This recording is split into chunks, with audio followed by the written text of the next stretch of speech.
This is an audio reading, an essay from Sandcastles by Aiden Khan Kyoku titled The Radical Welfarists versus the Moderate Abolitionists. What if the shrimp guys are the most radical extremists in the animal movement? Note: moments after sending out Tuesday's episode, I learned that Tuesday was the start of International Shrimp Act Week, a competition between Substackers to raise matching funds for the Shrimp Welfare Project. For every $1 you donate, SWP can spare 1,500 of the most neglected and exploited animals on the planet from the worst abuses. More details to come. I refused to be left out, so I chugged a single dainty little cup of green tea and got this episode out ahead of schedule. This one goes out to the shrimps. Join me by making a donation at the link in the description. In addition to the 50% match on the whole campaign by some big funder, I will match any donation made with the code SHRIMPCASTLES, meaning your donation helps 3 times as many shrimps, or $4,500 per dollar. Intro. We've got radical, moderate, all mixed up. Moderation in all things, including moderation. I recently talked to an abolitionist animal activist who expressed discomfort with the idea of using radical tactics to advocate for welfare reforms. The case in point was protests by the International Council for Animal Welfare, who have staked out a niche by deploying radical tactics in favor of cage-free and other welfare campaigns, occupying corporate offices and shouting down customers at retail outlets. The conversation orbited around several questions. First, should radical tactics like sit-ins and raucous protests ever be paired with moderate demands like welfare reforms? Second, if we want to run and win incremental campaigns, which would bring us closer to ending factory farming, all animal farming, welfarist campaigns targeting farmed animals such as hens and shrimps, or abolitionist campaigns targeting fur, foie gras, vivisection, and greyhound racing.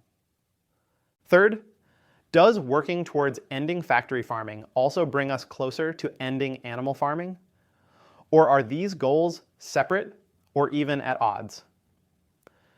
My interlocutor said that he wasn't against welfare campaigns in principle, but thought that it was harmful to teach grassroots activists to take such drastic action for such a modest reform. Caveat. We talked about it for a while, and I admit that by the end, I still didn't totally understand his position, but I think I'm representing it right. In his view, radical tactics should be reserved for radical demands. The more I thought about the conversation, the clearer it came to me that it was premised on assumptions about what radical versus moderate and welfarist versus. Abolitionist even mean that we're all mixed up. My own view on these questions has shifted substantially. From my early time as an abolitionist organizer with direct action everywhere through years, I spent conducting public opinion research for animal advocacy at Pax Fauna, and finally running ballot initiatives, a fur ban and a slaughterhouse ban, at Pro-Animal Future. Yet, even a year ago, I would have laughed in your face if you told me the conclusion I am about to present. See, I still had major reservations about welfare campaigns. The main reason abolitionists give for opposing welfare campaigns like cage-free is that they don't lead towards our ultimate goal of abolishing animal farming and perhaps even make the public more complacent. Some abolitionists respond by advocating for veganism on the individual level, or by holding protests or running ballot initiatives, a hymn, calling for all slaughterhouses to be shut down. Unfortunately, though, we can't actually win those demands with our current level of public support or political power. Other activists support the idea of using incremental campaigns, but only support campaigns that are abolitionist. These include banning horse and greyhound racing, shutting down vivisection labs and dog farms, and seeking to ban products like fur and foie gras. But these distinctions aren't as simple as they first appear. And that confusion is interfering with our ability to answer the question we really care about. What will lead us to end animal farming sooner, or end factory farming sooner? One fact in particular is key to answering that question. Because of the way the public sort different species of animals into mental categories, anything not related to food animals does not affect their perception of using animals for food. Below, I argue that creating even more compassion towards dogs by campaigning against greyhound racing will not spill over into opposing animal farming. This is true of both public opinion and activist momentum. The extreme public controversy sparked by the mere existence of a 10-person nonprofit providing small comforts to shrimps reveals the truth. It is far more radical to ask the public to grant even the smallest consideration to animals used for food, especially aquatic animals and especially shrimps, than to outright abolish the exploitation of dogs for research or entertainment. They already love dogs and are already perfectly comfortable separating their love for dogs from their indifference to chickens and shrimps. That, listener, is why the shrimp welfare people are the most radical extremists in the animal movement. And drawing shows 3 militant shrimps holding rifles and wearing bandanas concealing their faces. The shrimp in the middle has a fist raised into the air as he declares the prawnletariat revolution. Radical does not mean right, but sorting out our understanding of radicalness can help inform the tactics we use for all our campaigns. 1. Premise: we should push public opinion with radical demands. Be realistic, demand the impossible. Che Guevara. For my first approximately 6 years in the animal movement, I was strongly opposed to incremental welfare reforms, especially cage-free campaigns, for several reasons. The primary reasons were moral. I considered incrementalism a betrayal of animals. I felt we had a duty to demand a full end to animal exploitation, because that's what I'd want if I was the one being farmed. I was doubtful that modest reforms like cage-free even represented a real welfare improvement for animals. But I also questioned these campaigns for strategic reasons.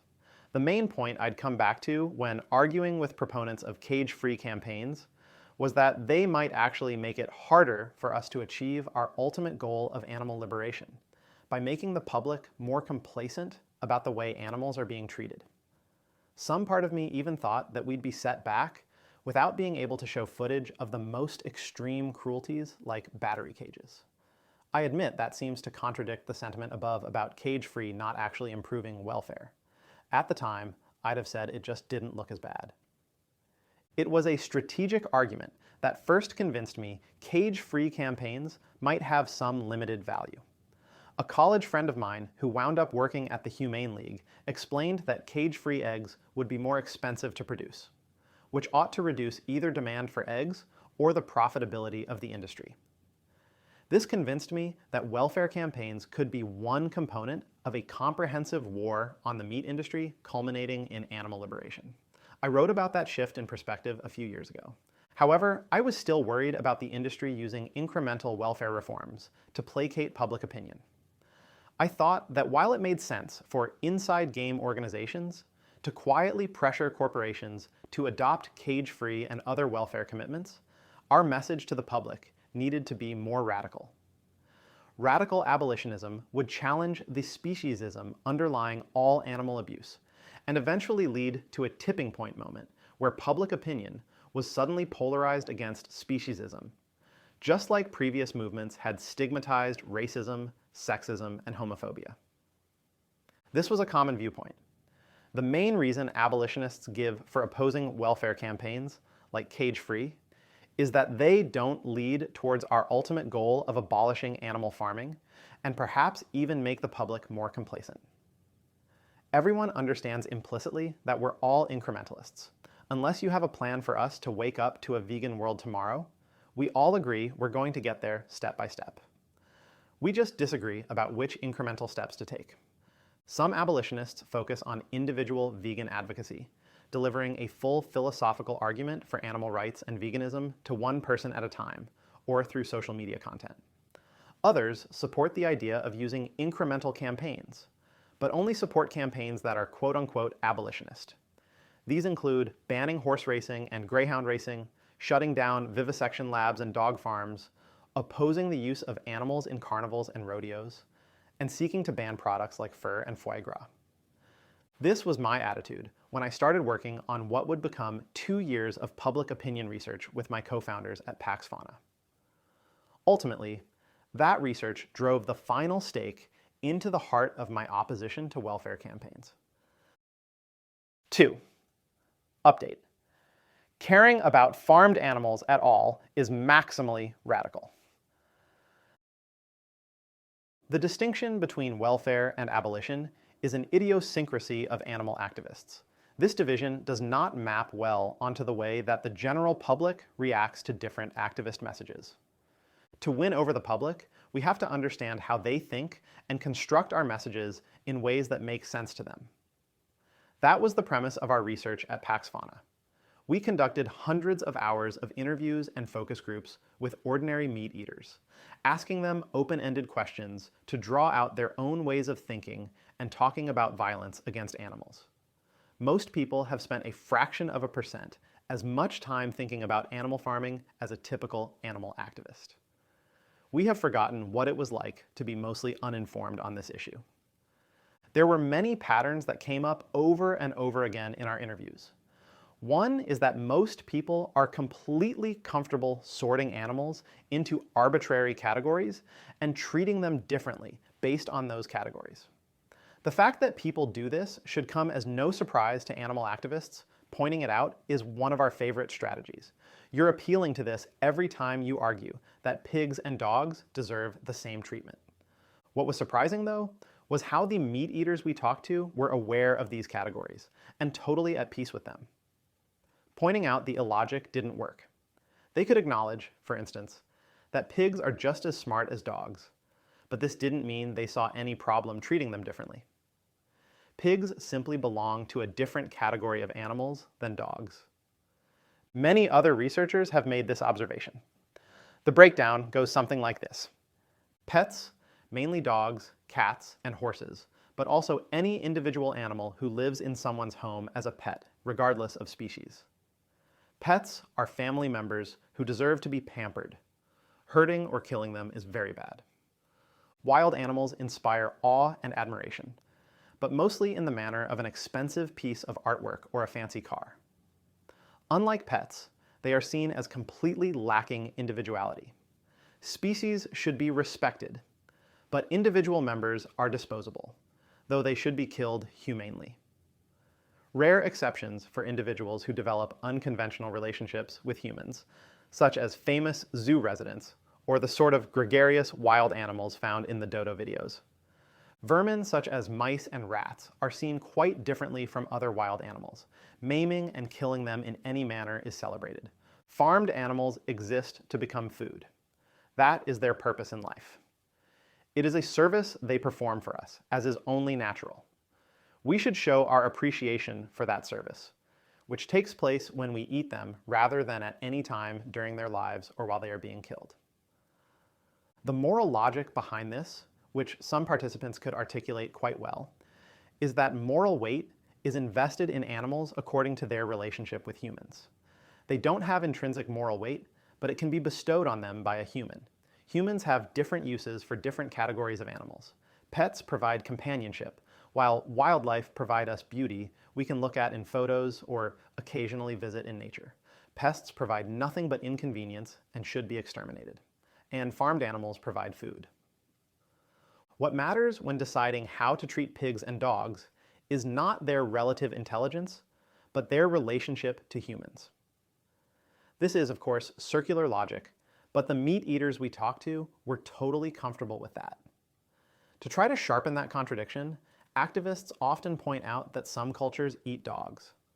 Faced with this contradiction, the vast majority of respondents in our research resolved it by saying it was okay to eat dogs, rather than accepting it is bad to eat pigs. They did this by appealing to cultural relativism and assuring us they would not presume to judge other people's cultures, implying that nobody should judge theirs either. Like me, you probably see all of this as both irrational and offensive. But this moral lunacy is most people's baseline when they hear an animal advocacy message. We can't ignore that fact if we're going to try to change it. 2.1 dog campaigns don't help chickens. What do these categories mean for movement strategy? First, the bad news.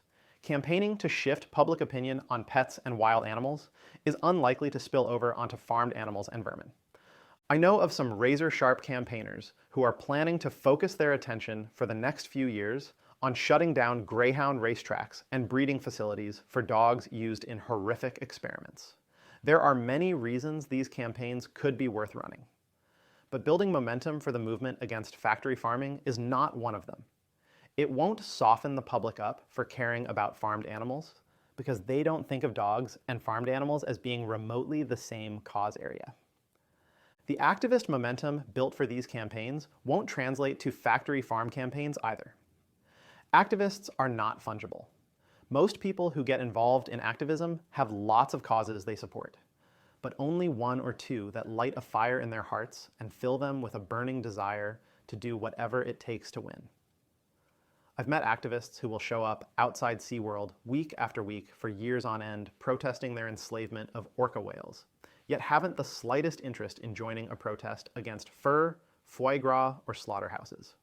Others will pound the pavement, collecting signatures for a ballot initiative to protect a few hundred mountain lions a year from hunters, yet aren't much interested in the much worse plight of billions of farmed animals, and even eat the same factory farmed meat as everybody else. To be clear, I'm not criticizing these people. I admire them, and I'm grateful for their work. But they teach me clearly that activists are not fungible. People who are activated to fight against greyhound racing or testing on beagles will stay home if the same organization pivots to campaigning against factory farms a few years later. Now the good news, people are so indifferent to farmed animals that even the smallest welfare reforms can be narratively potent. Proposition 12 was the California ballot initiative banning the sale of products from battery cages or gestation crates. After a year of intense campaigning and media coverage featuring endorsements from prominent stars and politicians, 7.5 million people voted in favor of the measure. I would guess that for at least 7 million of them, that was the first action they ever took in their lives, consistent with the idea that farmed animals deserve even a shred of moral consideration. That's a powerful step thanks to the consistency principle, the psychological pressure to act consistently with our past words and actions. That means Proposition 12 has without a doubt done more to increase the salience of farmed animal suffering than any of the abolitionist campaigns I've ever worked on. Sure enough, I've met more people who told me they were turned vegan by seeing a TV ad for the Prop 12 campaign than as a result of vegan street outreach. But nothing highlights the radicalness of farmed animal welfare campaigns quite like the dramatic backlash to shrimp advocacy that played out on social media this past year. It all started with a surprisingly positive profile of the Shrimp Welfare Project on The Daily Show. The Information co-founder Andres Zorrilla shares in the video is new even to most animal activists, who've probably never considered the lives of the trillions of shrimps farmed every year. Shrimp are by far the most numerous farmed animals, and they are subjected to unique horrors, such as breeding mothers having their eye stalks sliced off, which induces hyperalgesia. Amazingly, The Daily Show comedians tacitly endorse the idea of caring about shrimp. But the collective internet had another idea. For weeks, ideological factions that rarely agree on anything united to contemptuously punch down at crustaceans and those who stand up for them. The idea that shrimps deserve even the slightest moral consideration triggered a more furious backlash than anything I've seen in a decade of animal advocacy. If you want to be a radical animal activist, speaking up for shrimps is the reigning champ. A tweet from Rob Wiblin quotes a Vox article about the shrimp controversy, saying, "At the end of the day, Shrimp Welfare Project is a tiny nonprofit with about 10 full-time staff working to help hundreds of billions of animals die less painful deaths. Who could be mad about that? Many people, it turns out, can be mad about that."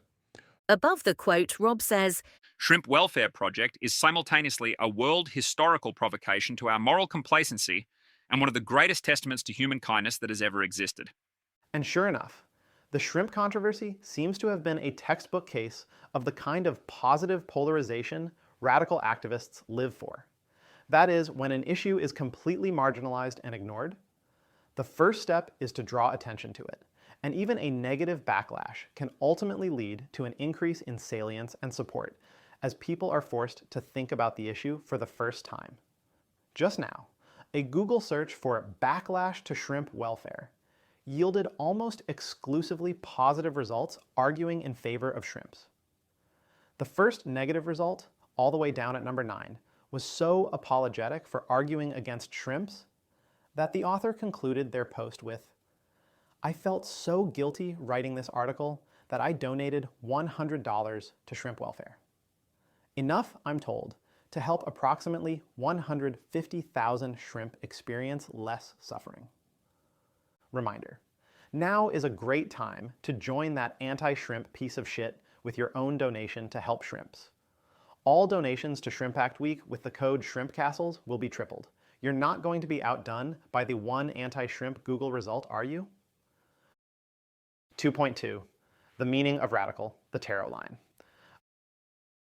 I keep using the word radical. Let's clarify what it means. The word radical comes from the Latin radix, which means root, like the root of a tree. This is delightful. Most people use radical as basically interchangeable with extreme, but radicals love to point at that. It really means getting to the root causes. Radical is also the word we use for the building blocks of characters in the Chinese writing system, where each radical has a meaning, and the overall character's meaning is a composite of its radicals. However, I'm going to throw that aside for a moment and use radical in the colloquial way. When we talk about radical tactics and radical demands in social movements, what we mostly mean is demands that are further from the status quo and tactics that will shock the public and violate social norms. Shocking the public and violating decorum are key tools in the social movement toolkit. From civil rights sit-ins to suffragettes slashing celebrated paintings, activists have used disruption to force society to process its contradictions. Let's return to the conversation I mentioned at the beginning, with an abolitionist activist who thought radical disruptive tactics shouldn't be paired with moderate welfarists' demands. The impetus for our chat was ICAW aggressively crashing the board meeting of an animal-abusing corporations.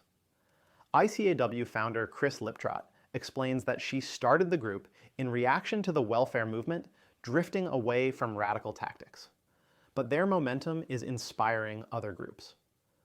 Just as I was writing this, a friend sent me photos of animal equality activists chained outside the entrance to a supermarket that relapsed on its cage-free commitment. Why did my interlocutor object to this? It certainly wasn't the tactics themselves. This is a person who has organized very aggressive campaigns. He explained that while he wasn't against welfare campaigns in principle, in his view, radical tactics should be reserved for radical demands. I think this gets it exactly backwards, and I've got receipts to back it up. The whole point of social movements is to challenge cultural norms and change public opinion. One of the few things social movement researchers agree on is that it is easy to alienate the public, at least in the short term, by pairing an overly radical demand with overly radical tactics. This makes intuitive sense. If lots of people agree that the issue you are protesting is bad, they'll support you in taking radical actions against it. When Black Lives Matter protests erupted in the wake of George Floyd's murder in 2020, mainstream America found the video so shocking that normally moderate liberals endorsed even violent, destructive riots as a proportionate response. But if your issue is universally seen as extreme, then aggressive protests will be scorned and dismissed. They also won't be necessary. The shrimp welfare controversy shows that if your ideas are radical enough, you don't need to use confrontational tactics to attract attention and force positive polarization. Imagine if instead, The Daily Show had been covering a protest where shrimp activists smashed the windows of a grocery store.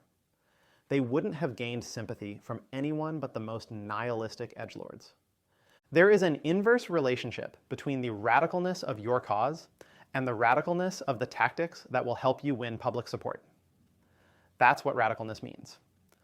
I like to call this the Tarot line, after sociologist Sidney Tarot, a leading scholar on social movements. In Tarot's words, the more unpopular or illegible a movement's claims, the more tightly constrained its tactical repertoire is, because disruptive tactics without legitimacy provoke repression and widespread opposition. It is precisely when the public is most sympathetic to our demands that we should escalate to the boldest tactics. Using aggressive tactics to win more cage-free policies brings the whole debate one step further in our direction and increases the salience of farmed animal issues while getting the public in the habit of siding with animal activists over animal-abusing corporations. An image shows a simple graph. The x-axis measures the radicalness of demands, while the y-axis measures the radicalness of tactics. A line labelled the tarot line slopes down from left to right, showing that to maintain public sympathy, activist tactics should get less radical as the demands get more radical. Considering the tarot line, it's clear that nobody's goal should be to be the overall most radical. Sorry, shrimp team. Rather, we should all be thinking about being close to the line, unless we have a good reason to cross it. We should tailor the bombacity of our protests to the audacity of our message.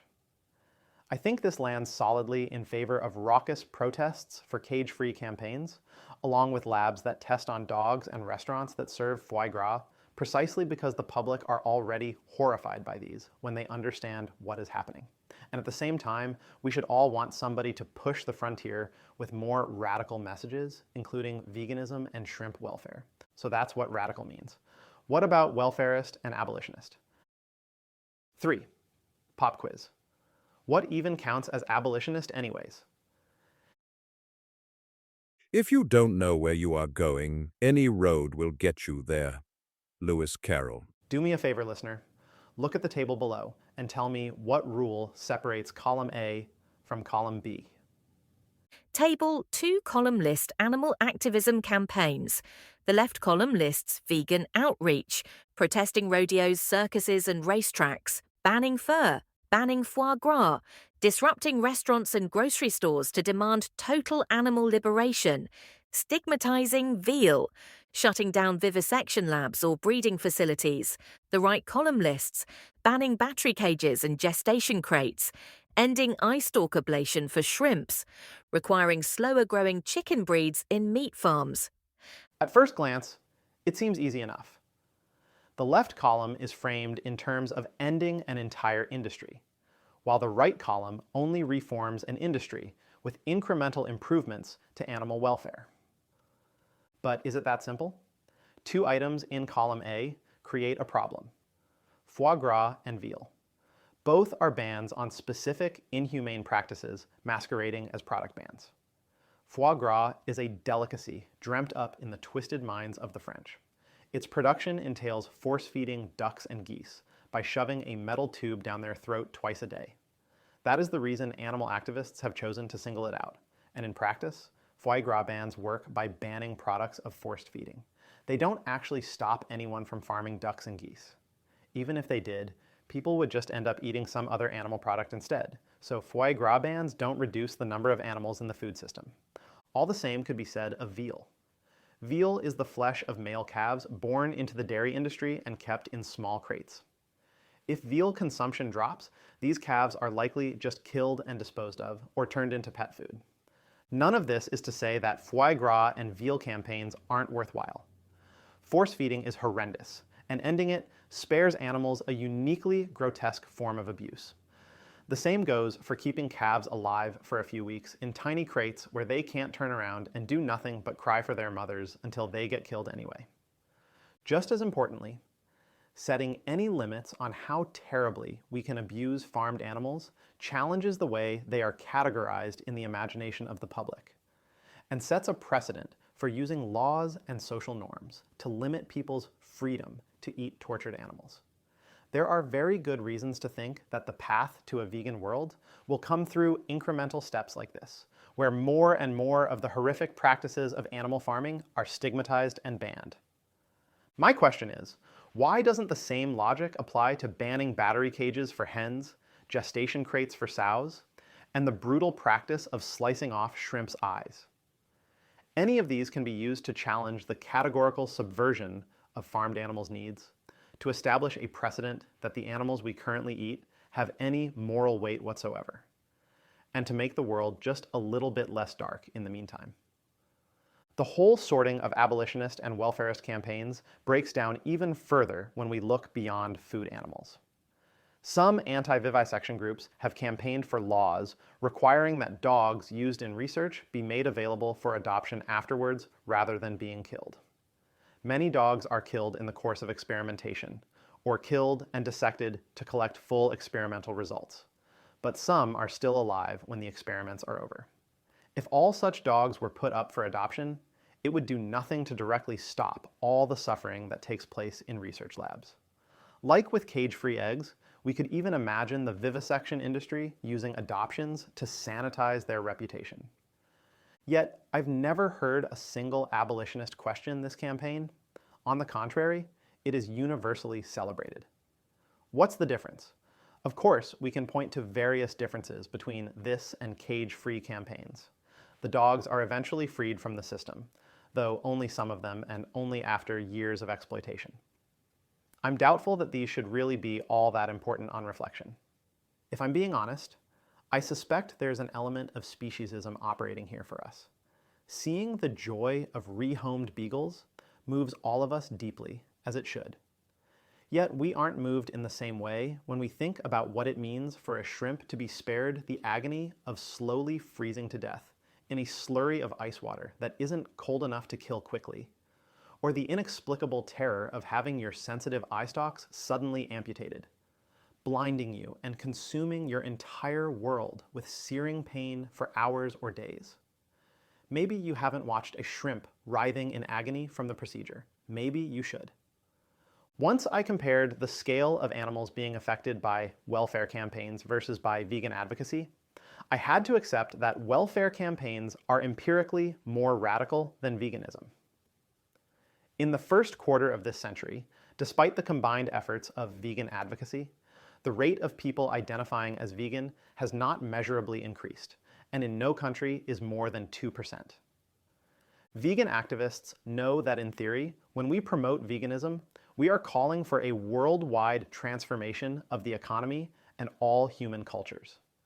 But in practice, these conversations focus much more on the habits of the individual person in front of us, asking them to imagine a world where they, alone among their friends and family, give up familiar and delicious animal products, accepting a great personal cost for almost no visible impact.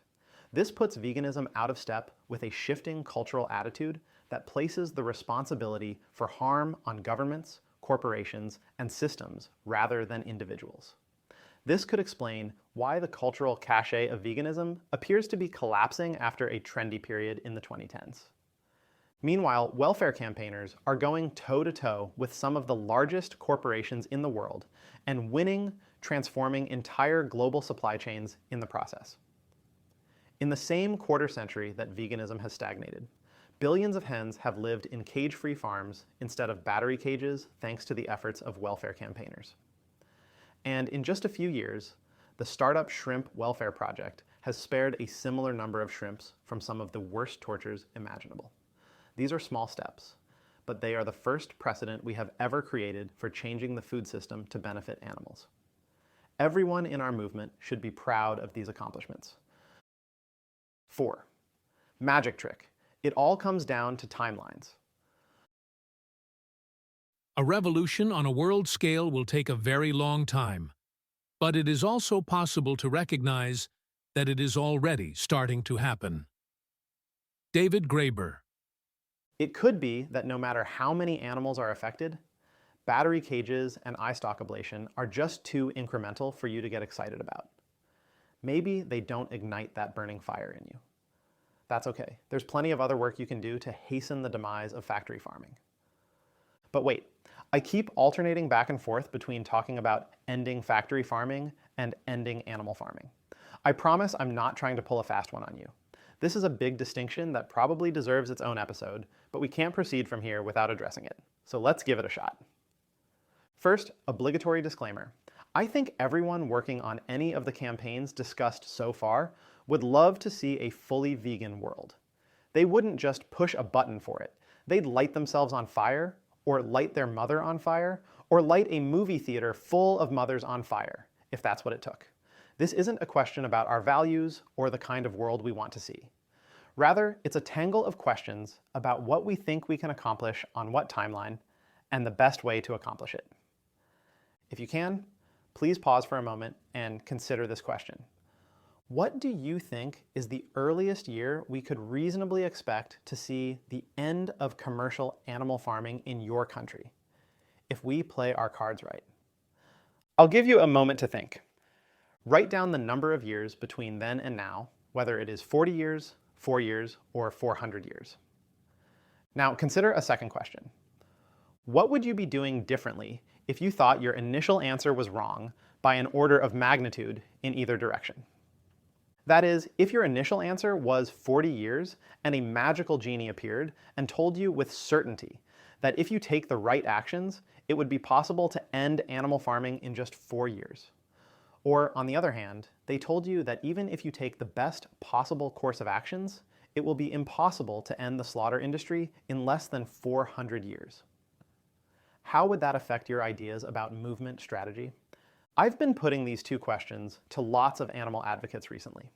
They have become my favorite questions to ask. So far, nobody has been all that confused by the second question.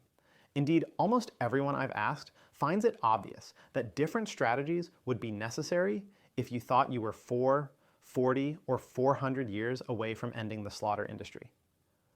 But the flip side of this isn't as obvious to us. If you find yourself in an intense strategic disagreement with another animal advocate, there's a very good chance that it comes down to different intuitions about where we are in the history of the animal freedom movement. You can probably guess how different people cluster along this timeline. Radical abolitionist activists believe transformative change is possible soon, in just a couple decades or even sooner.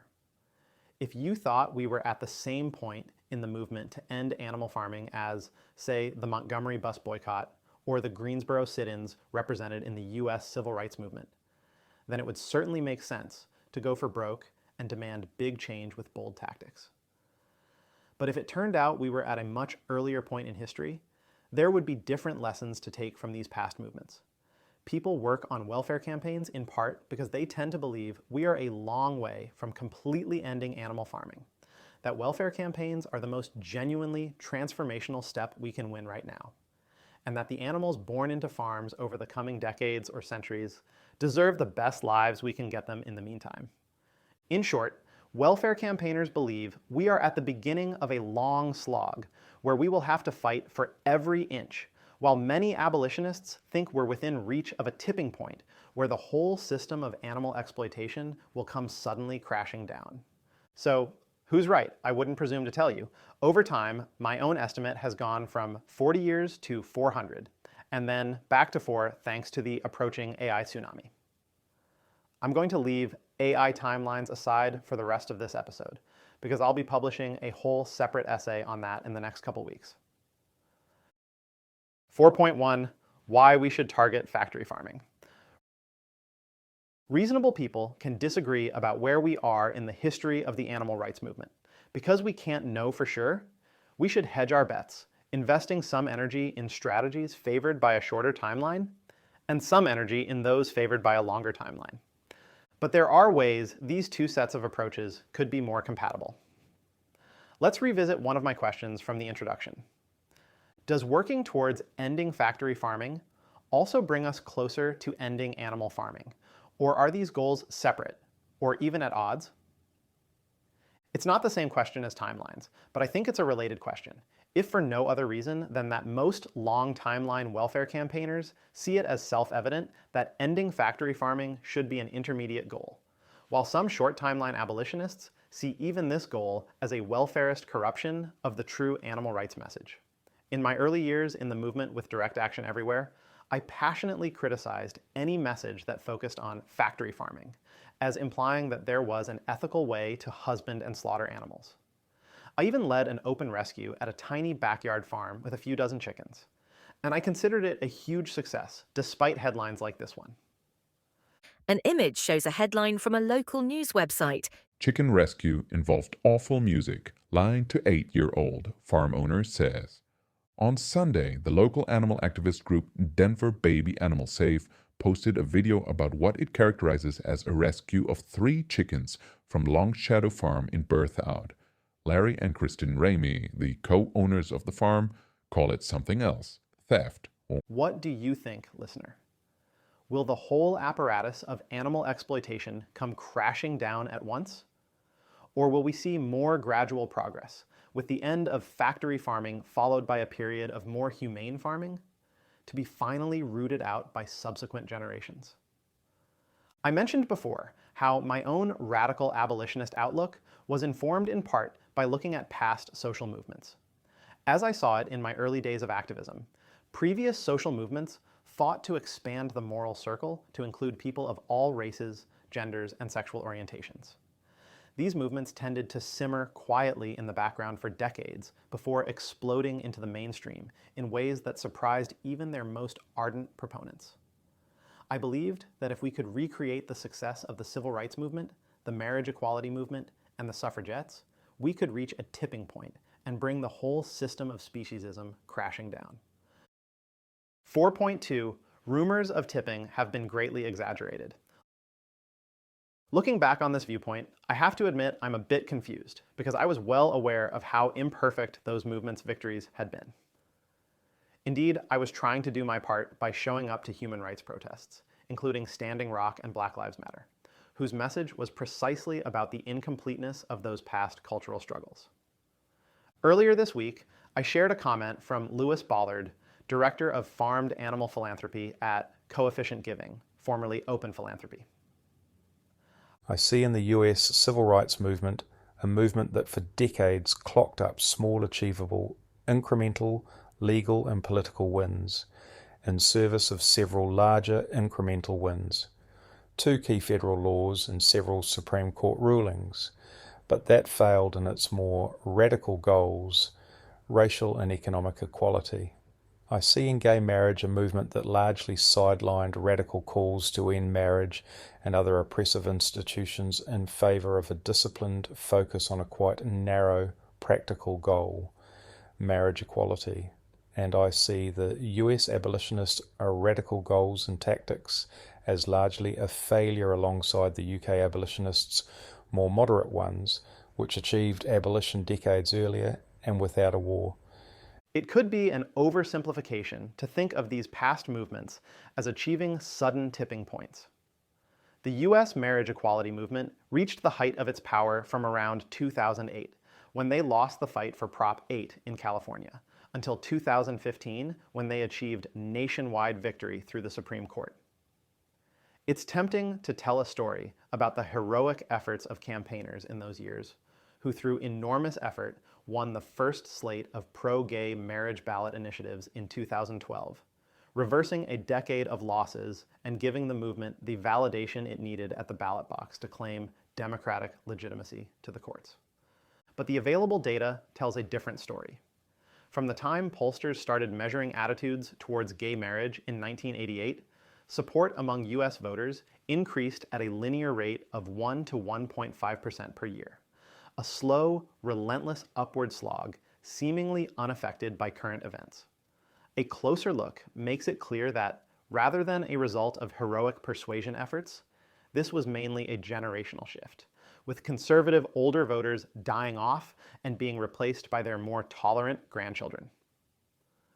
Does that mean all the efforts of gay marriage activists were wasted?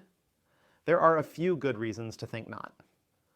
First, even if they weren't responsible for changing anyone's mind, the marriage equality movement ensured that the law kept pace with public opinion. The Supreme Court made marriage equality the law of the land just 3 years after polling first showed majority support. Given the wide range of issues that perpetually poll highly yet never turn into law, this outcome was by no means guaranteed. A 10-year delay in legalization would have meant hundreds of thousands of additional gay and lesbian couples denied dignity and legal privileges. Getting as much legal progress as possible out of existing public opinion is worth plenty of effort. Legalization has also cemented those gains in public opinion and provided a foundation for further cultural and political changes, such as extending protections to transgender people. All that aside, something must have driven Gen X and millennials to be more accepting of gays and lesbians than their grandparents. You might think that pop cultural exposure from TV shows like Will and Grace and Queer Eye influenced these impressionable youngsters, but that just kicks the can down the road.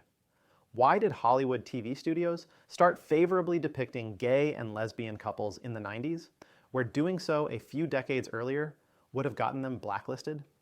Somewhere along this chain of causality, it seems more likely than not that militant gay activism dating back to the Stonewall riots played some important role. But I digress. There is a simpler way to answer the question at hand. Is working towards ending factory farming the most direct way to end all animal farming, or are these goals separate? I doubt that ending factory farming tomorrow would cause every citizen to embrace complete anti-speciesism in their hearts, just as ending Jim Crow didn't end racism. But that's not the question. Here's the rub. There is no alternative to factory farming. More specifically, there is no alternative form of animal farming, not in the 21st century or beyond. Factory farmed meat on the shelves of grocery stores in developed countries will never be replaced by meat from animals that we would call not factory farmed. It will only ever be replaced by animal-free meat alternatives, plant-based, cell-cultured, or otherwise. There's just not enough world to produce the amount of meat we produce currently in any other way. That's what factory farming did. It dramatically increased the number of animals we could farm on a finite planet. Even if you are operating in a moral framework that says that raising an animal on an idyllic free-range farm before slaughtering them is exactly as bad as raising an animal in a factory farm, you should still be focused on ending factory farming, because it is synonymous with decreasing the scale of animal farming by well over 90%, and would give you unbelievable cultural, political, and economic momentum towards finishing off the last 10%. 5. The goal: cut the enemy. Let's finally wrap up by addressing the question we all really care about. Which campaigns will do the most to hasten the end of factory farming? What will it take to destroy the factory farm industry?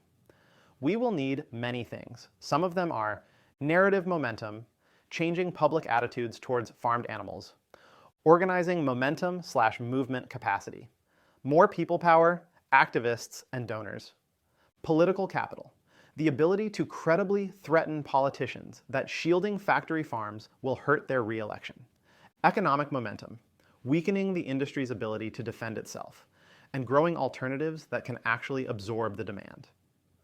By this point, I think you get my basic argument. Campaigns that target animals from categories other than farmed animals will not build momentum for the movement against factory farming. Campaigns targeting cruelty against dogs, horses, and orcas will not generate increased sympathy for farmed animals. They may bring out activists, but those activists won't easily be pivoted to campaigning against factory farming, and it would be better to recruit activists directly into campaigns concerning farmed animals. These campaigns will not do anything to drive opposition to factory farming into the political mainstream. Indeed, concern for dogs and horses is already politically mainstream, a fact which is doing nothing to benefit farmed animals. And finally, the factory farming industry has no important economic ties to industries that exploit animals for research or entertainment, and abolishing those industries would not weaken the economic position of factory farm corporations. Animal Rising in the UK recently gathered some experimental confirmation of this dynamic. After years campaigning against factory farming with a particular focus on climate harm, AR decided to try to activate more supporters using mainstream animal rights campaigns. In 2022 and 2023, they focused their efforts on campaigning against a breeding facility for beagles used in research and on disrupting the Grand National Horse Race. Both campaigns attracted massive media attention and droves of new signups from people interested in becoming activists. However, AR was unable to redirect either of these back to campaigning against factory farming. Media coverage focused obstinately on the subject animals, and activists who were drawn in by love of dogs and horses just weren't interested in fighting for pigs and chickens, not to mention shrimps. Fur campaigns, on the other hand, fit well within the movement against factory farming. This might seem obvious, but to me it wasn't always so. I've been persuaded both logically and empirically. Logically, fur animals are farmed animals. We don't eat them, but we still consume them by wearing their skin. They live in factory farms, essentially similar to meat factory farms. So it makes sense that both activists and the general public group them in with other farmed animals. Empirically, among non-food related animal rights campaigns, fur has by far the largest conversion rate of activists to campaigns targeting factory farming. Maybe that's phrased wrong. Fur is factory farming. National activist organizations in European countries like Anima International and Humani Pokrak have had tremendous success-building movements around banning fur farming, then redirecting that momentum against battery cages. The Coalition to Abolish the Fur Trade is deeply integrated with the vegan activist movement in a way other non-food single-issue groups are not. All of that is probably true for a reason. Speaking of CAFT, I implied earlier that abolitionist campaigners are more likely to think that a tipping point will bring the whole industry crashing down suddenly. At this point in this essay, I don't even know anymore who is abolitionist or not, but I think that comment could give the wrong impression. So here's a clarification. The leaders of CAFT argue for focusing on the fur industry precisely because they believe that bringing down the whole meat industry is unrealistic given our movement's current capacity. The fur industry, meanwhile, is orders of magnitude smaller and has seen its market collapse in recent decades. It is tottering and weak. If we can't take down the fur industry in its current state, CAFT argues, we have no hope of beating the meat industry. And better still, we can use the fight against fur to gain valuable experience, momentum, and currency with politicians and the public. Foie gras campaigners make a similar argument about peeling off the handful of foie gras farms and targeting them in isolation. So, animal activists who are sold on the idea of using winnable incremental campaigns to build up a movement to end factory farming should run campaigns targeting factory farming. Did I really need a 6,000-word essay to argue that? That includes force feeding, battery cages, gestation crates, shrimp eye stalk ablation, and countless other particularly horrific abuses.